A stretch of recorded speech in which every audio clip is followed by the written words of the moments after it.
Hi everyone, today I want to show you how I painted this loose Paris city scene. For those of you who don't know, I'm currently on a journey of learning how to paint in a loose style, and today I wanted to paint something on a cooler side, even though it has warm pops of color, but the overall look is definitely more cool. I like a lot of parts in this painting and it definitely shows an improvement in my skills. To paint this, I mostly used Daniel Smith Verona Gold Ochre, Pyrrole Scarlet, Winsor & Newton Cadmium Free Orange, Daniel Smith Burnt Sienna, Winsor & Newton Indigo, and Daniel Smith Neutral Tint. I also used a little bit of other colors, but they were really insignificant and easily can be duped with whatever you have.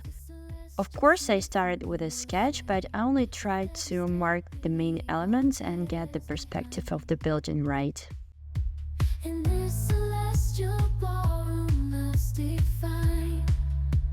I decided to pre-wet the whole sheet of paper because I wanted very blurred and soft edges on my first wash. And after the water gets soaked a little bit, I start laying down Verona Gold Ochre. I feel like this is the perfect color for a lot of European architecture, and as I paint a lot of Provence, where all the buildings are this exact light yellow color, it became a definite staple for me. And here I decided to channel my inner Alvaro Castañet and use a bright Pyrrole Scarlet on the canopy. Things like laying down very bold colors with confidence is definitely what I'm trying to learn and grow into. And I also used a neutral tint for suggesting a shadow under the canopy while everything was still wet. Here I'm taking indigo and mixing it with neutral tint to intensify shadows on the building, and I also use it for distant buildings and the roofs.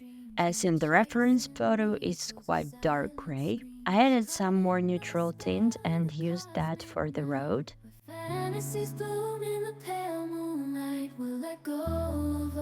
To darken up the foreground, I used a thick consistency of a neutral tint, and I really like the way it bled to the wash. With the same consistency, I paint a car, and again I love how the paint spreads, making this car fuzzy and out of focus. As my paper got dry, I sprayed a little bit with water and then take indigo and mix it to whatever was on my palette. I decided that this bluish grayish color would look harmoniously in this painting, and I didn't want to make it straight up gray. After that, I moved down again and used the mixture of burnt sienna and neutral tint for the dark lower part of the building.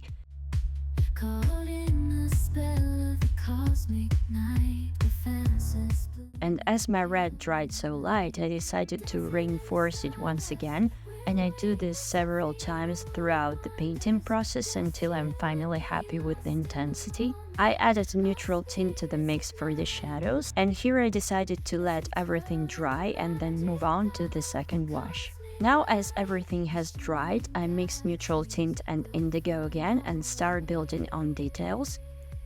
The second wash is definitely the most challenging one because if it's not done right, the painting quickly becomes a mess. I'm nowhere near mastering it myself, and I feel like I've got a long way to do in terms of learning, but I also feel that I get better with every painting I do, and I definitely get insights on what was very challenging for me and how I can go about it next time. And that's the whole point. You need to pay attention to what's not working in your art and keep practicing and trying different approaches each time.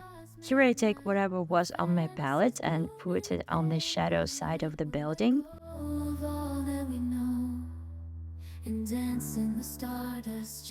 And then I switch between straight up neutral tint and what's on my palette to put in balconies and windows and other small details of this building.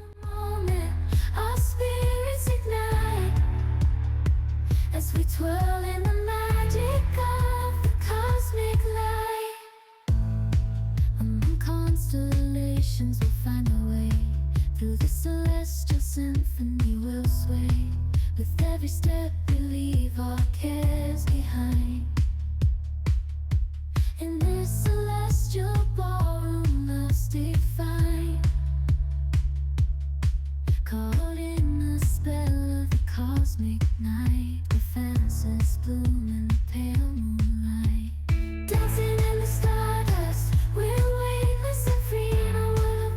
For the car, I use a very strong mixture of neutral tint and a little bit of indigo, and I intensified the shape because the previous layer was made wet and wet, so it's all blurry and shapeless.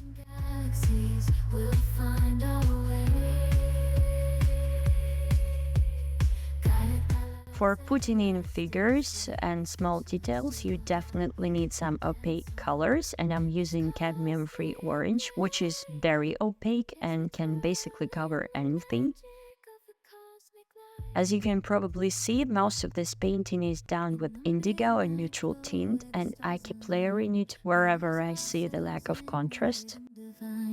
Underneath the sky, painted with dreams, we're chasing the echoes of silent screams, caught in the spell of the cosmic night, where fantasies bloom in the pale moonlight. We'll let go of all that we know and dance in the stardust's gentle flow. Dancing in the stardust, we're weightless and free in a world of wonders. Just you and me, lost in the moment. The balcony has a lot of details, so I decided to switch to a rigger brush and just make an impression of details by making these random loose strokes. Okay, time to put in a tree. For this mixture, I used burnt sienna, a little bit of burnt umber, and neutral tint. Again, this mixture needs to be quite opaque to cover everything that's been painted underneath. With a rigger brush and some more neutral tint, I add branches, and I try not to draw them perfectly. I let my hand and my brush do whatever they feel like doing. And that's it. I really hope you liked this video. Tell me what was your favorite part of this painting, or maybe you hated the whole thing. Tell me in the comments below, and see you in my next video. Bye!